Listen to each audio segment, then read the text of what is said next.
In this video, we're going to look at how genes, or DNA, in a chromosome eventually make a protein.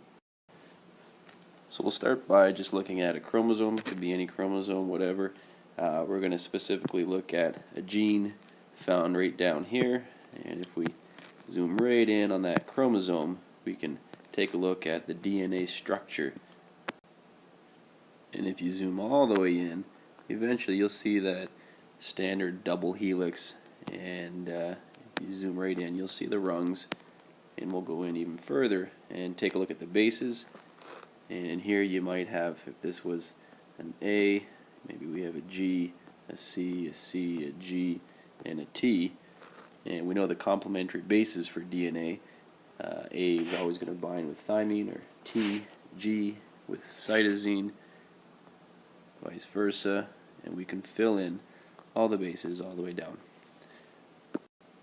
And what we end up with is one side is considered the sense strand, and it contains the gene that we're looking at.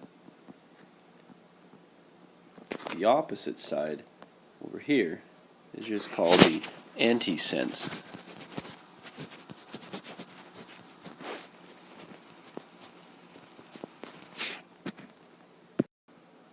So what we've got here is just a sample sense strand. Again, the sense strand contains the gene that we're looking for, and to come up with the antisense strand, it's just a matter of knowing the complementary bases. So we can go ahead and fill that in, knowing that thymine will always pair with adenine, and adenine with thymine, cytosine with guanine, all the way down the line.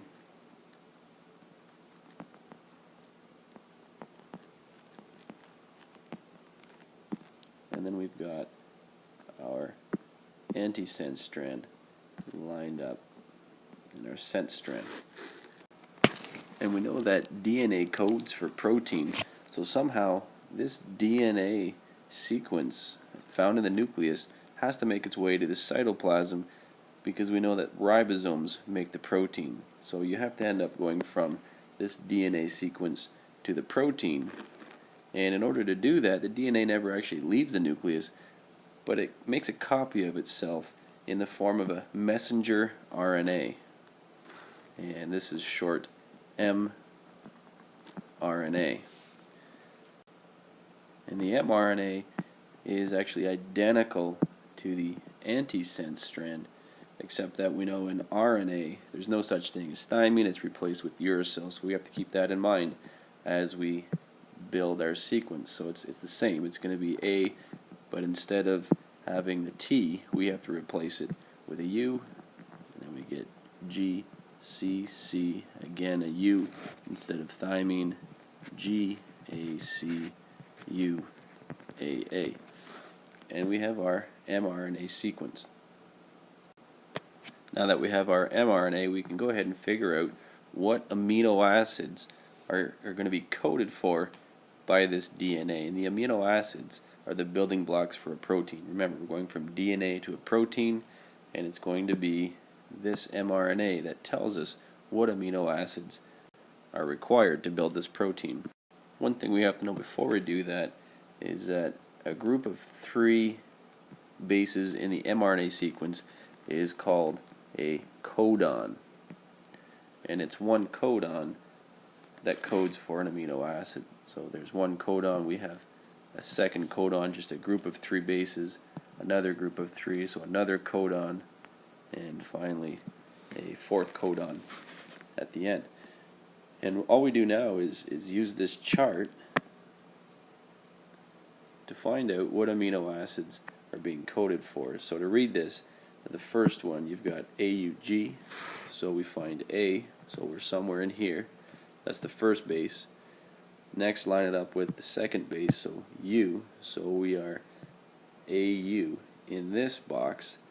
And which one of these 4? Well, the third base is a G, so we line it up with the G of the third base. We end up with methionine. So methionine is the first base. So I'm just going to jot down our amino acids. And our first one, which is always true, is going to be methionine, or met. The second codon, CCU, again you read this chart, we've got C and a C and then a U, and that lines up with proline as our second base. Our third codon, GAC, so we've got a G as our first base, A as our second, and C, so we end up with ASP. And the last one, UAA, so we read it UAA. We actually have a stop. Move that out of the way. We've got a stop, which just tells the ribosome that the protein is done. And this is just a quick example, simple example of how you go from the sense strand in a DNA chromosome to the antisense to then come up with the mRNA sequence, which is going to help you determine what amino acids are going to be in the protein. So you go from the mRNA, refer to the chart, your codon chart, and come up with the individual amino acids in that protein.